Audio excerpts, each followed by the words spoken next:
Cuando la encendemos, retiramos todo el aire de dentro. Y después está conectado a argón, a una bombona de argón. Entonces lo rellenamos con argón y ahora ya está todo esto bajo atmósfera inerte. Ya no hay aire aquí dentro. Con lo cual podemos abrir la puerta interna, que no se ve, que está aquí, en esta pared. Entonces desde dentro, con los guantes, podemos abrir la puerta, cogemos nuestro matraz, nuestro Slenk, y aquí dentro podemos pesar, porque hay una balanza, podemos pesar nuestros productos, lo metemos dentro del Slenk, le ponemos un tapón aquí encima y después lo ponemos otra vez en la antecámara. Cerramos la puerta de dentro, abrimos esta y podemos sacar nuestro Slenk bajo argón con nuestros productos. Esto lo llevamos al laboratorio donde tenemos unas líneas de vacío argón, que es esto que tenemos aquí. Fijáis, hay dos tubos de vidrio conectados, uno arriba y otro abajo. El de arriba está conectado a argón y el de abajo está conectado a una línea de vacío. Y aquí hay unas llaves. Cada llave tiene 3 posiciones. Una así, que es cerrado, otra con la parte azul hacia arriba, que es abierta al argón, y otra con la llave abierta hacia abajo, que es abierta al vacío. Entonces lo que hacemos es conectamos estos tubos de aquí de plástico, de goma, ¿no? Y los conectamos a esta parte del Slenk. Hacemos vacío, quitamos todo el aire y después metemos argón. Entonces, al haber argón en este tubo que va desde aquí hasta el Slenk, ya podemos abrir nuestra llave. Entonces el argón entra y como es más pesado que el aire, aunque le quitemos el tapón, no va a entrar aire dentro. Y así podemos manipular nuestros productos sin que se estropeen.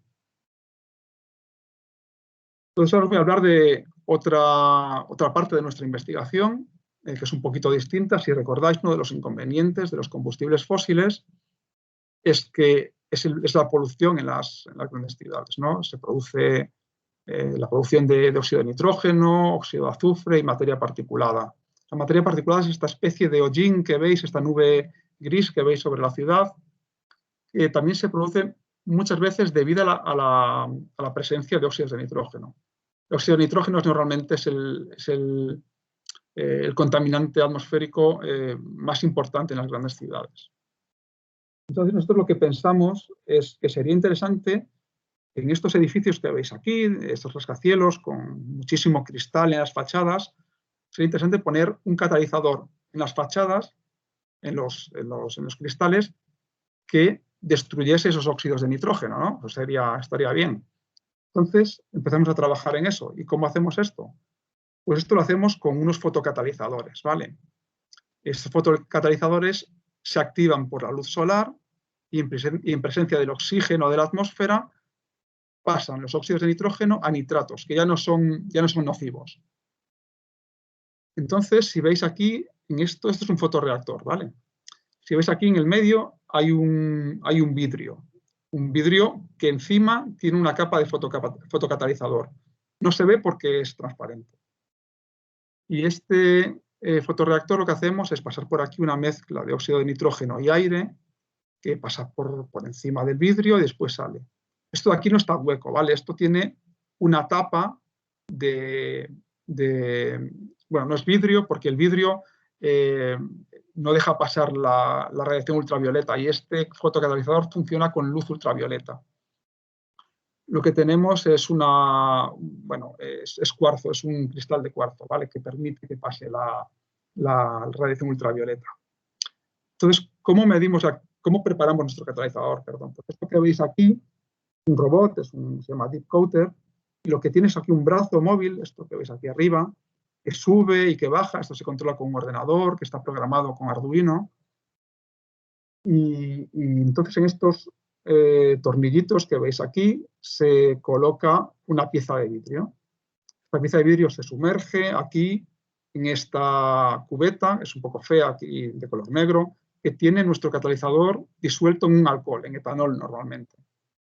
Entonces, el ordenador lo que hace es controlar la velocidad de bajada y de subida del vidrio. Y dependiendo de esa velocidad, pues tenemos una capa de catalizador más grande, o sea, más gruesa o más delgada.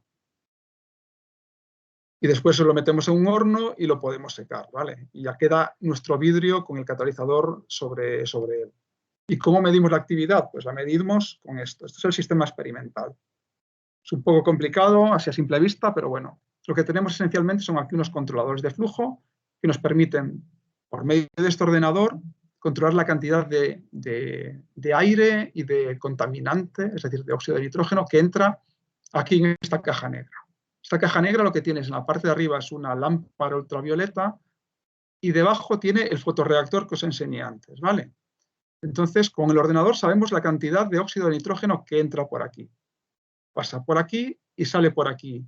Y a la salida, en esta cajita blanca que hay aquí, hay unos sensores. Y esos sensores nos miden la concentración de óxido de nitrógeno a la salida. ¿Vale? Entonces, así podemos saber si nuestro catalizador funciona o no funciona. Y aquí tenemos unas gráficas de dos catalizadores. No os fijéis en la roja, que no importa demasiado. Fijaos en la azul. Viendo esto, ¿cuál de los dos creéis que es un catalizador activo? Uno es activo y el otro es inactivo. A ver si sois capaces de saber cuál de ellos es activo y cuál de ellos es inactivo. ¿El de la derecha o el de la izquierda? El de la derecha. Muy bien, el de la derecha, claro. Muy bien. Efectivamente, si os fijáis, lo que hacemos es, aquí está pasando óxido de nitrógeno, ¿vale? Y en este punto que pega este bajón tan grande, encendemos nuestra lámpara ultravioleta y de repente el catalizador empieza a funcionar. Y después llega un periodo de estabilidad, apagamos la lámpara y deja de funcionar. Este pico inicial que se ve aquí se debe a que al principio todos los centros activos de catalizador están vacíos. Entonces, el óxido de nitrógeno va rápidamente a ocuparlos todos. En cambio, después es un poco más lento porque tiene que salir una molécula de óxido de nitrógeno para que entre otra nueva, ¿vale? Pues si os fijáis, la concentración de óxido de nitrógeno cae muy drásticamente, cae más de un 50% inicialmente, después es capaz de bajarla un 20%. Entonces, bueno, esto es un poco la investigación que nosotros hacemos y ya para terminar voy a intentar daros unos cuantos datos sobre el calentamiento global para que veáis que es un fenómeno real y que hay datos científicos que lo avalan. Por ejemplo, esta es una gráfica que igual ya conocéis, ¿vale? Que es de la variación de la temperatura desde el inicio de la revolución industrial hasta más o menos la actualidad. Lo azul son las temperaturas, ¿vale? Que como veis oscilan cada año, pues la temperatura a veces un poco más alta, un poco más baja, pero la tendencia global es a que la temperatura va aumentando. Y esta gráfica blanca es la producción de hidrógeno, perdón, la producción de CO2, la concentración de CO2 en la atmósfera desde el inicio de la revolución industrial hasta la actualidad. Como veis, hay una relación exacta entre la concentración de CO2 y la temperatura. Es decir, esa concentración de CO2 que estamos aumentando nosotros con nuestros procesos industriales está aumentando la temperatura. Y esto es una predicción del aumento de temperaturas. Es una predicción relativamente vieja y bastante conservadora, pero aquí hay bastantes centros distintos de investigación que han estimado cómo podría variar la temperatura de aquí a 2100. Si consideramos cero la temperatura actual, los modelos más optimistas dan un incremento de 2 grados, los más pesimistas un incremento de 5. Imaginaos lo que supone un incremento de 5 grados, ¿vale? En una ciudad como Zaragoza, que alcanza fácilmente los 40 grados en verano, esos 40 grados se convertirían en 45. Y los picos, de vez en cuando, de 44 o 45 grados, se convertirían en picos de 45 grados.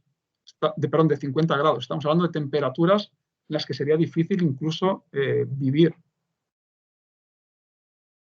Esto da lugar a unas consecuencias, que esto no es algo que haya escrito yo, sino esto viene de la página web de ACNUR, y produce problemas como el deshielo de los glaciales, ¿no? Esto, pues, lógicamente, produce un aumento del nivel del mar, que puede producir el desplazamiento de millones de personas. También puede producir la desalinización de los océanos, de hecho lo está haciendo. Esto modifica las corrientes subterráneas, afecta a la fauna marina, a la flora marina. También puede producir sequías por el aumento de temperatura, cual ha dado lugar a escasez de lluvias, hambrunas, etcétera. También puede producir inundaciones, aunque parezca contradictorio, porque hay regiones del planeta que van a sufrir precipitaciones torrenciales, ¿vale? También esto puede dar lugar a la desaparición de especies animales y vegetales porque se disminuyen los hábitats en las que pueden sobrevivir.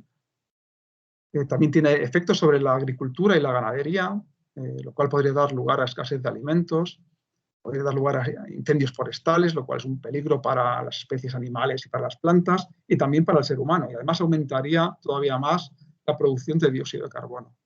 Y después tiene consecuencias para la salud, como la polución en el aire, o incluso se supone que problemas como la pandemia actual podrían estar pueden ser derivados del calentamiento global. Entonces, para finalizar, la gran pregunta es esta, ¿cómo mantenemos las luces encendidas? ¿Vale? Es decir, cómo seremos capaces de mantener la producción energética para mantener nuestro nivel de vida y al mismo tiempo ser respetuosos con el planeta. Pues lo único que podemos hacer es intentar tener nuevas ideas y aportar nuevas soluciones. Y las nuevas ideas y las nuevas soluciones vienen de la gente joven. O sea que os animo a que estudiéis mucho y a que persigáis una carrera en ciencia y nos aportéis nuevas ideas en el futuro que puedan solucionar este problema. Y con esto ya doy por terminada la charla, ¿vale? Si tenéis alguna pregunta.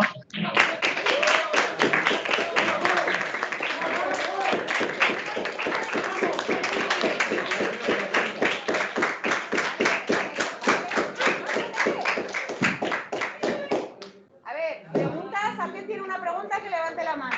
¿Sí? Pues acércate. Levántate. A ver. ¿Estás silenciado o no? No, no está silenciado. Que mi pregunta es que... ¡Oye, basta ya! ¿Que dónde trabajas?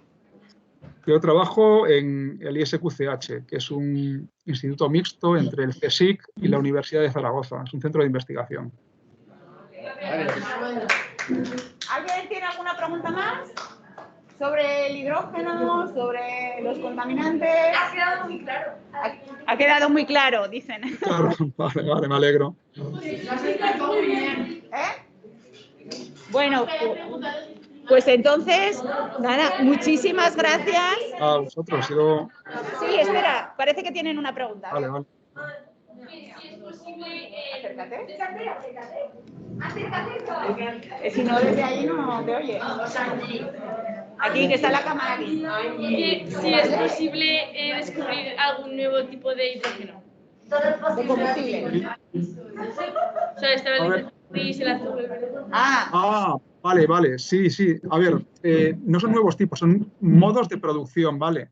Sí, hay uno que no os he comentado, hay un par de ellos que no os he comentado. Hay uno, por ejemplo, que es muy interesante, que es la rotura del agua, ¿vale? La rotura fotocatalítica del agua. Es decir, en lugar de utilizar electricidad para romper el agua y producir hidrógeno y oxígeno, se podría utilizar luz solar directamente, como hacen las plantas. Y eso se está estudiando. Hay prototipos que funcionan, pero todavía no es aplicable a nivel industrial. Eso sería el gran sueño, la gran solución, ¿no?, de la economía del hidrógeno. Si podemos utilizar el agua del mar, por ejemplo, que hay muchísima, y con un catalizador y luz solar romper ese agua en hidrógeno y oxígeno, tendríamos una fuente de energía pues prácticamente inagotable. La verdad es que en eso se está investigando mucho actualmente, pero por desgracia todavía queda tiempo para poder llegar a una eficiencia suficiente como para que se pueda utilizar a nivel industrial, ¿vale? Pero sí, esa es una otra fuente de hidrógeno muy interesante. Vale, muy bien, muchas gracias.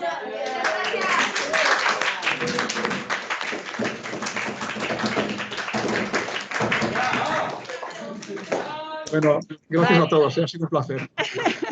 Pues muchísimas gracias por tu contribución. Hasta luego. Hasta luego.